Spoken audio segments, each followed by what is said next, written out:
गुरुकुल झज्जर के ऐतिहासिक संग्रहालय में।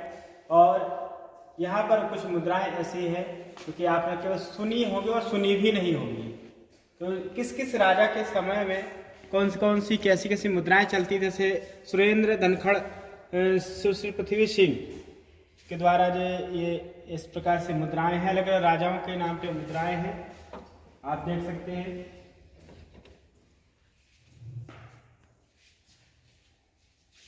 पृथ्वीराज देव आदि आदि, गयासुद्दीन, बलबन, बहुत सारे हर एक राजाओं के समय की अपनी अपनी मुद्राएं हैं।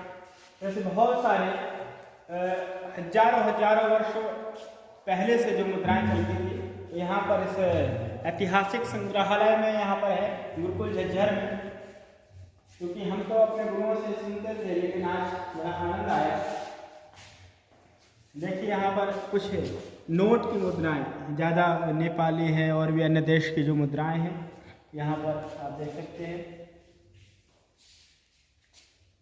चीन की मुद्रा, ये सब भारतीय मुद्राएं हैं। यहाँ पर है जो ऐतिहासिक खुदाई में मिले हैं, पुरातत्व विभाग के द्वारा यहाँ पर निकाले गए हैं, वो यहाँ पर आपको दिखा रहे हैं। हजारों 1500 वर्ष बुद्ध के समय, लगभग 2500 वर्ष पहले के भी यहाँ पर अवशेष मिले हुए हैं। बड़े बड़े भाग जो पहले इतिहास में आप लोग देखते रहे होंगे, यहाँ पर चल रहे हैं, ये रखे हुए हैं। और आप देखिए मोहनबाड़ी, जो मोहनजोदाड़ो के खुदाई में जो यहाँ पर अवशेष मिले थे, पत्थर मिले थे, वो भी इस प्रकार से यहाँ पर रखे हुए हैं। और ये क्या है? तेल रखने वाला, तेल रखने का, चमड़े का बनाया जाता था तेल रखने के लिए यह पात्र। तो ये भी बड़े विशेष वस्तुएं हैं, पूरे पाषाण से खंड यहाँ पर है। और ये मोहनजोदाड़ो के समय जो खुदाई में निकले थे, अग्रोहा हिसार से प्राप्त, जो अग्रोहा जो यहाँ हिसार है हरियाणा में, वो हरियाणा की खुदाई में निकले हुए हैं। पुरातत्व विभाग ने उनको देखा कि 500, 700, हजार वर्ष पुराने अवशेष यहाँ पर पत्थर के बने हुए छोटे छोटे खिलौने, पात्र यहाँ रखे हुए हैं।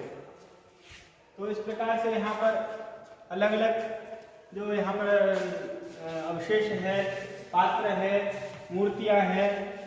और ये जो हमारे राजाओं के समय धनुष बाण आदि जो औजार पात्र बनाए जाते थे पानी रखने के लिए, जैसे लौकी का, एक लंबी लौकी का तबड़ू बोलते थे, वो ऐसे संग्रहालय में है, आप देख सकते हैं।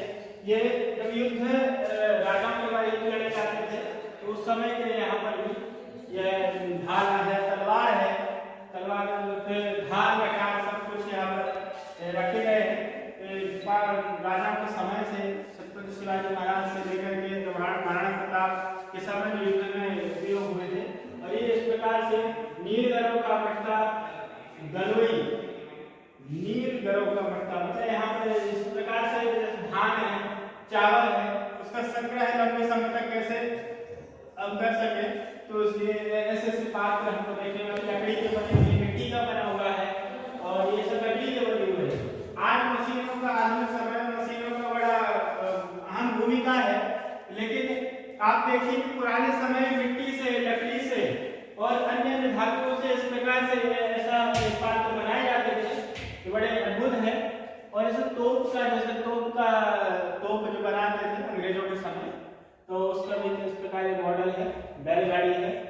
और ये सब पुरातत्व खुदाई में मिले हुए हैं, जैसे हरियाणा, राजस्थान, क्योंकि राजाओं की भूमि थी, वीरों की भूमि थी, यहाँ पर राजाओं के जमाने के बहुत सारे अवशेष यहाँ पर मिले। और इस प्रकार से आप ये सब बहुत सुंदर स्थान है। हम तो एक बार चेन्नई गए हुए थे, हमारे आचार्य अखिलेशानंद जी और हम, तो वहाँ का जब मैंने देखा था ऐतिहासिक संग्रहालय, तो हमको लगा कि मतलब पहली बार देखा, बड़ा आनंद आया था। आज जब मैं दिल्ली आया और दिल्ली से जब यहाँ पर झज्जर आया, तो पहली बार मेरे को केवल सुना था, मैंने कहा यहाँ पर इतना बड़ा कैसे हो सकता है। लेकिन आज बहुत सुंदर ये जगह है। और कभी इतिहास के विषय में जानना हो, क्योंकि इतिहास हमारे वीरों के इतिहास से भरा हुआ है, महापुरुषों के योगदान से भरा हुआ है, तो आप अवश्य तो उस इतिहास को जानिए। अभी हम एक आपको बताएं, स्वामी स्वतंत्रानंद जी महाराज, इनका ऐसा इतिहास है, हम गुरुजी के मुख से पढ़ते थे, उनका जो कमंडल है और उनके जो कपड़े हैं।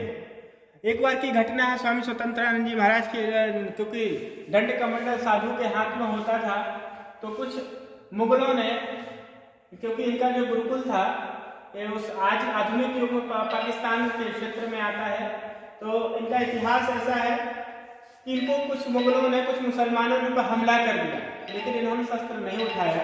तो किसी ने पूछा कि आपके हाथ में डंडा होते हुए आपने उसको जवाब क्यों नहीं दिया?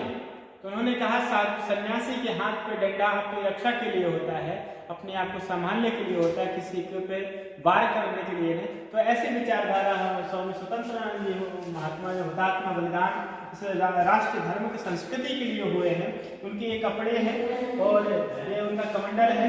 इस प्रकार से ये सब आपको इस समय मानना होगा कि आज लोग जो मुसलमानों का जो पक्षधर है, मैं किसी व्यक्ति का मैं विरोध नहीं करता हूँ, लेकिन इस्लाम की जो सोच है, इस्लाम की जो मान्यता है, वो पूरे मानवता के लिए खतरा है, क्योंकि हमारे संत महापुरुषों को भी इन्होंने ही मारा है और उनके द्वारा ही मरवाया गया है। तो हमको समझना होगा इन्हें। पांडुलिपियां, पांडु मतलब हाथ, हाथ से जो लिखी गई लिपि है उनको पांडुलिपि कहते हैं। तो इतिहास की है, यहाँ पर पांडुलिपियां हैं, जहाँ से लिखी जो ताड़पत्र, भोजपत्र, ताम्र पत्रों में लिख करके यहाँ संग्रहित करते थे, वो यहाँ पर। इस प्रकार से स्वामी ये भी और महात्मा गांधी सब जानते हैं। आप देखिए, हुतात्मा स्वामी स्वतंत्रानंद, उनके भी वस्त्र हैं जो पहनते थे। बुद्ध, महात्मा बुद्ध, संहिता शास्त्र आगम निगम की जो एक लिपियां है यहाँ पर है, पुस्तक है, जो आज संग्रहालयों में हमको मिलती नहीं है, लेकिन ऐतिहासिक संग्रहालय है। तो यहाँ पर महाभारत, रामायण, वाल्मीकि रामायण, जो बहुत प्राचीन पुस्तकें थी, वो यहाँ पर है। व्याकरण महाभाष्य, आज व्याकरण महाभाष्य केवल वही लोग जानते हैं जो संस्कृत और संस्कृति से जुड़े हुए हैं, लेकिन आज महर्षि दयानंद की बड़ी करुणा और कृपा थी कि हमको इससे परिचय कराया और हमको पढ़ने का मौका मिला। और बाकी छोटे छोटे ग्रंथ जो आज मिलते ही नहीं, प्रकाशित नहीं है, लेकिन ये जीवन को बदलने वाले हैं, उस प्रकार ये बहुत सारे पुस्तकें हमको यहाँ पर हैं। तो हम ओमानंद जी की महाराज की तो हमने कुछ पुस्तकें हमने भी पढ़ी हैं। बड़ा इनका उसकी जो शैली है कि मतलब एक प्रकार से अंदर क्रांति का बीज बोने वाली उनकी शैली, उनकी भाषा शैली। महर्षि दयानंद का एक ग्रंथ है सत्यार्थ प्रकाश, उसमें बहुत सारे ऐसे ढोंग पाखंड आडंबरों का मतलब उसमें खंडन किया गया है। तो इस प्रकार देखिए, ताम्रपत्र में पूरा सत्यार्थ प्रकाश यहाँ पूरे संग्रहालय में मिलेगा, ताम्रपत्र में लिखा हुआ। हम तो पुस्तक के रूप में देखते हैं, लेकिन पूरे ताम्रपत्र में तो संग्रहालय में रखा हुआ है, पूरे संग्रहालय में सजा करके से रखे हैं।